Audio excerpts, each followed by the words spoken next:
Hey, what's going on, people? So I decided to make a quick video in regards to a topic that I've wanted to discuss for a very, very long time. In the YouTube boxing community, it's very common to run across the topic of Mike Tyson's legacy and how he would have fared against all-time greats and stuff like that.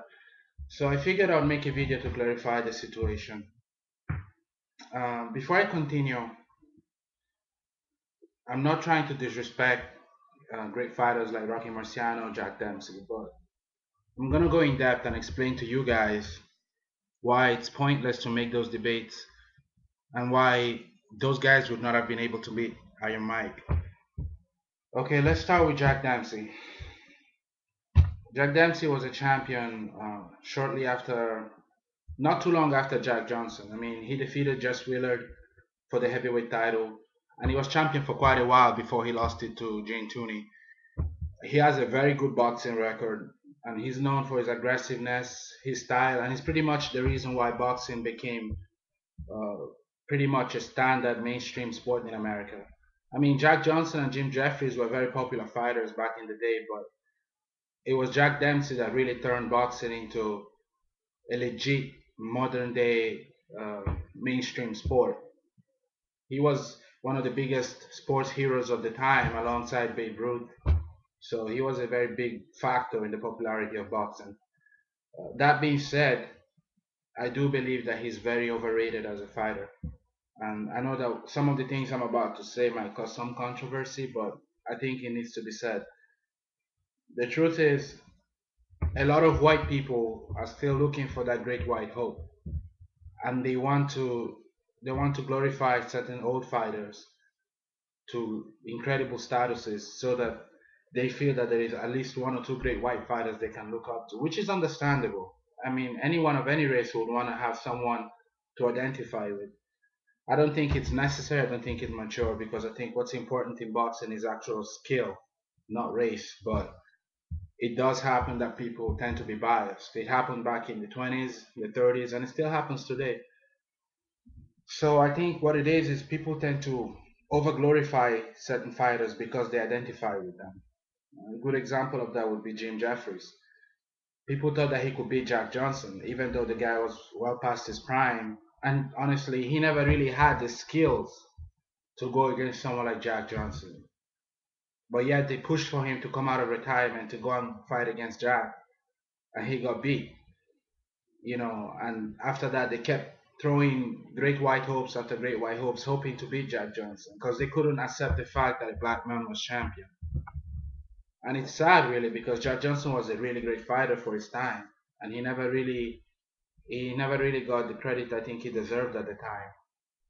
And honestly, despite all the controversies surrounding his life, he contributed a lot to the popularity of the sport because although people hated him, the very fact that he was constantly spoken about in the news contributed to the popularity of boxing and kind of set up the stage for Jack Dempsey and all the other guys to come up with later on.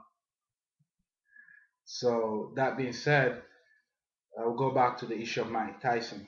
The most common criticism that you will hear about Mike is that he didn't fight great fighters, he didn't beat any great champion in his prime, or this or that. Well, let's get one thing straight. Mike Tyson unified the title in the late 80s, and he unified that title by beating every single person that was of any value in the heavyweight division. Tubbs, what's his name? Sheldon, I don't know, Bone Crusher Smith, Razor Rudolph, all those guys, all the champions of his day. He beat them. You can't accuse him of ducking anybody because, to be honest with you, he really didn't duck anyone. He fought a lot in the 80s. He had a huge, not a huge, but he fought frequently. And he went against pretty much anyone that was put in front of him. He started out as a kid out of New York with some knockouts under his belt. Then he went to fight some of the best contenders and knocked them out in dominating fashion. People started paying attention. Then he went against uh, all the different title holders in the heavyweight division, one after the other. Trevor Berbick and all those other guys, and he knocked them out too. So you can't say that he didn't beat any great champion in his prime. He beat all the best fighters that were available in his time. And I mean all of them. Not only beat them, he dominated them. Then he unified the title shortly after. That's something that not even what's his name? Uh, what's his name?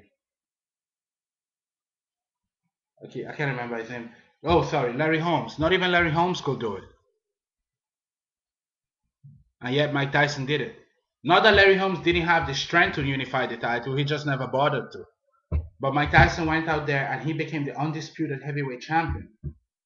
He lost to Buster Douglas because he was no longer training the way he should have been. He let his skills deteriorate and he let the lifestyle get to him.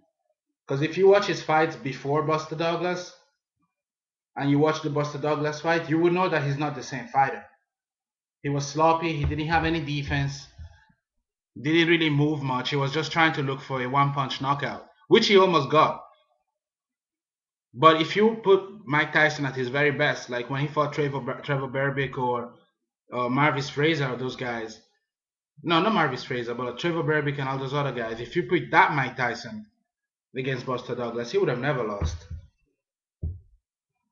People say that he's susceptible to the jab, that he was not very good on his feet. Look, Mike didn't have reach and he didn't have size, so he didn't need to have great footwork. Mike's main assets were his power and his upper body movement, so he went on the inside. And all he needed to move was his upper body. And then he found openings. So those criticisms are really not warranted.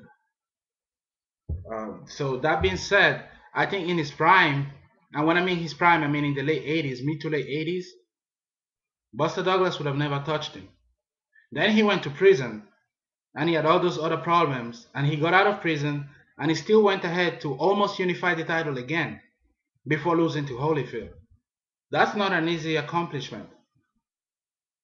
And you cannot do that if you're a bum. You can't do that if you're overrated. And he lost to Holyfield for the exact same reason he lost to every other fight afterwards, really. His skills were not the same. Mike Tyson in his prime was very good defensively. He kept his hands up, he moved. He worried about all the technical aspects of the fight game. But afterwards, he got lazy. He started relying on his power. He relied on his power and he relied on fear that his opponents had of him. And even with that, he was still able to be quite dominant, to be honest. But in his prime, it wouldn't have been very easy for Holyfield to beat him. I'm not saying that he would have beat Holyfield, but I don't think Holyfield would have had an easy time against him in their primes. And when I mean prime, I mean Mike Tyson at his very best. I think the only people back then that might have been able to beat Mike, no matter what, maybe Lennox Lewis and Bo. And I'm not even sure about Riddick Bowe, to be honest. And I mentioned those guys because they had the size and the skills to survive Mike Tyson's aggression and control the fight with the jab.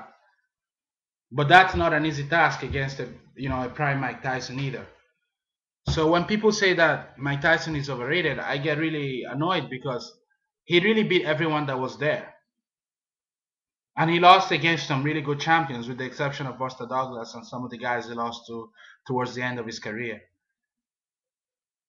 Rocky Marciano never really beat anyone in his prime. I mean, he didn't really beat any prime champion. Well, he has a record of 49-0, right? He beat Archie Moore, Joe Louis, Ezra Charles, Jersey Joe Walcott. Fine, those are all great champions, but they're all old. People always say that Mike Tyson beat an old Larry Holmes. That's true, but he still beat him. But he beat other prime champions too. He beat guys that were at their very best. Razor Ruddock was a big name back then in the heavyweight division, and he beat him twice. Frank Bruno was a big name. He beat him too. And all those guys, all the guys he beat were basically in their primes. All of them, even Trevor Berbick. But Rocky Marciano struggled against guys that he really shouldn't have struggled against. He had to come back from behind to beat Walcott. He had to come back from behind to beat Archie Moore. He struggled against Ezra Charles. And to be honest, he actually struggled against Joe Louis too in the first few rounds. And Joe Louis was in his 40s. And everybody else that he fought besides that is not really worth mentioning. Roland Lastarza, who the hell is that? Harry Kid Matthews, he fought, he didn't really beat anybody.